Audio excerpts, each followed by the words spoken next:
ಇದಾದ ನಂತರ ನಾನು ನಿಮ್ಮ ಮುಂದೆ ಕನ್ನಡ ಭಾಷಣಕ್ಕಾಗಿ ಕರೆಯುತ್ತೇನೆ ಮುಫ್ಲಿಹಾ ಅಬ್ದುಲ್ ಕರೀಂ. ಇವರು ವಿಷಯ ಪರ್ದೆ ಇಸ್ಲಾಮಿನ ದೃಷ್ಟಿಯಲ್ಲಿ.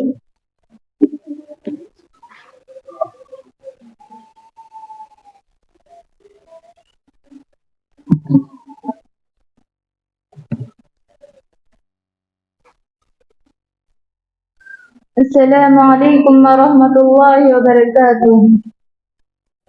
ವೇದಿಕೆ ಮೇಲೆ ಉಪಸ್ಥಿತರಿರುವ ಮುಖ್ಯ ಅತಿಥಿಗಳೇ, ಶಿಕ್ಷಕ ಶಿಕ್ಷಕಿಯರೇ ಹಾಗೂ ನನ್ನ ಸ್ನೇಹಿತರೆ, ನಾನು ನಿಮ್ಮ ಮುಂದೆ ಮಾತನಾಡಲು ಯೋಚಿಸಿರುವ ವಿಷಯವೇನೆಂದರೆ ಪರ್ದೆ ಇಸ್ಲಾಮಿನ ದೃಷ್ಟಿಯಲ್ಲಿ.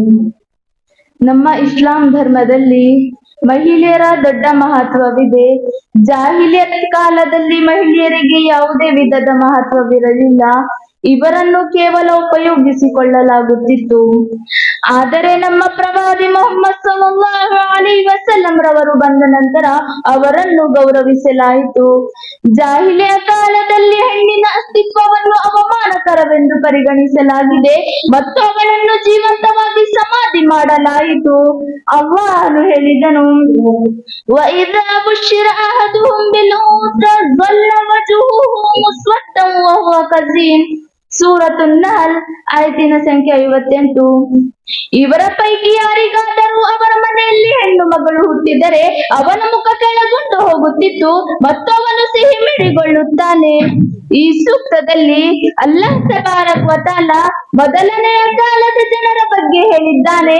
ಆ ಕಾಲದಲ್ಲಿ ಜನರ ನಡುವೆ ಯಾರಿಗಾದರೂ ಅವರ ಮನೆಯಲ್ಲಿ ಹೆಣ್ಣು ಮಗಳು ಹುಟ್ಟಿದ ವಿಷಯವನ್ನು ತಿಳಿಸಿದಾಗ ಅವನ ಮುಖ ಬಾಡಿ ಹೋಗುತ್ತಿತ್ತು ಮತ್ತು ಅವನು ನಾಚಿಕೆಯಿಂದ ಜನರಿಂದ ತಪ್ಪಿಸಿಕೊಂಡು ತಿರುಗಾಡುತ್ತಾನೆ ಮತ್ತು ಯೋಚಿಸುತ್ತಾನೆ, ನಾನು ಆ ಮಗಳನ್ನು ಕಾಪಾಡಲಿ ಅಥವಾ ಸಾಯಿಸಲಿ ಎಂದು. ಪ್ರವಾದಿ ಮೊಹಮ್ಮದ್ ಸಲ್ಲಲ್ಲಾಹು ಅಲೈಹಿ ವಸಲ್ಲಂ ರವರು ಹೇಳಿದರು, ಇನ್ನಲ್ಲಾಹ ಹರ್ರಮ ಅಲೈಕುಂ ಹುಕೂಕಲ್ ಉಮ್ಮಹಾತಿ ವ ವಅದಲ್ ಬನಾತ್. ಅಲ್ಲಾಹ್ ತಾಲಾ ನಿಮ್ಮ ತಾಯಂದಿರ ನಿಪಾಲನೆ ಮತ್ತು ಹೆಣ್ಣು ಮಕ್ಕಳನ್ನು ಜೀವಂತವಾಗಿ ಸಾಯಿಸುವುದು ನಿಷೇಧ ಮಾಡಿದ್ದಾನೆ. ಈ ಮಹತ್ವಗೊಂಡ ಎಲ್ಲ ಮಹಿಳೆಯರ ಸುರಕ್ಷಣೆಗಾಗಿ ಪರ್ದೆಯ ಆದೇಶ ಜಾರಿಗೊಳಿಸಲಾಯಿತು ಮತ್ತು ಬಟ್ಟೆ ಧರಿಸುವ ಆದೇಶ ನೀಡಲಾಯಿತು. ಏಕೆಂದರೆ ಈ ದಿನ ನಮ್ಮ ಸಮಾಜದಲ್ಲಿ ಅತ್ಯಾಚಾರಗಳಾಗುವುದು ಮಹಿಳೆಯರ ಬೆತ್ತಲ ಇರುವುದೇ ಕಾರಣ ಎಂದು ಹೇಳಲಾಗಿದೆ. ಒಂದು ವೇಳೆ ನಮ್ಮ ಮಹಿಳೆಯರು ಪರ್ದೆಯನ್ನು ಧರಿಸಿದರೆ ಈ ಅತ್ಯಾಚಾರಗಳಂತಹ ದೊಡ್ಡ ದೊಡ್ಡ ಪಾಪಗಳು ಕಡಿಮೆಯಾಗಬಹುದು.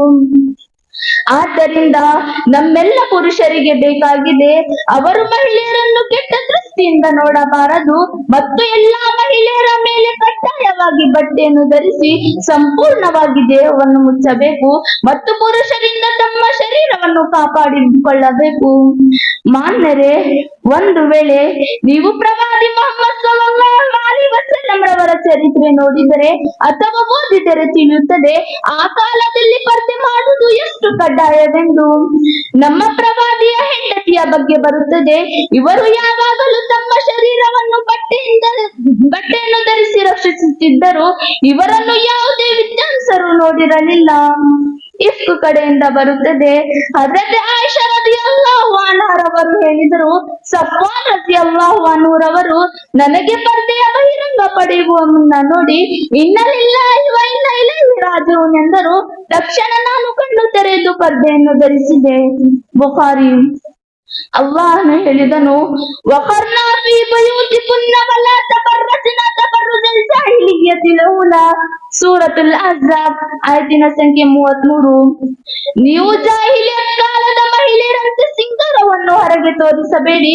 ಇನ್ನೊಂದು ಸ್ಥಾನದಲ್ಲಿ ಹೇಳಿದರು, ವೈಜಾ ಸಅಲ್ತುಮೂಹುನ್ನ ಮತಾಅನ್ ಫಸ್ಅಲೂಹುನ್ನ ಮಿನ್ ವರಾಯಿ ಹಿಜಾಬ್.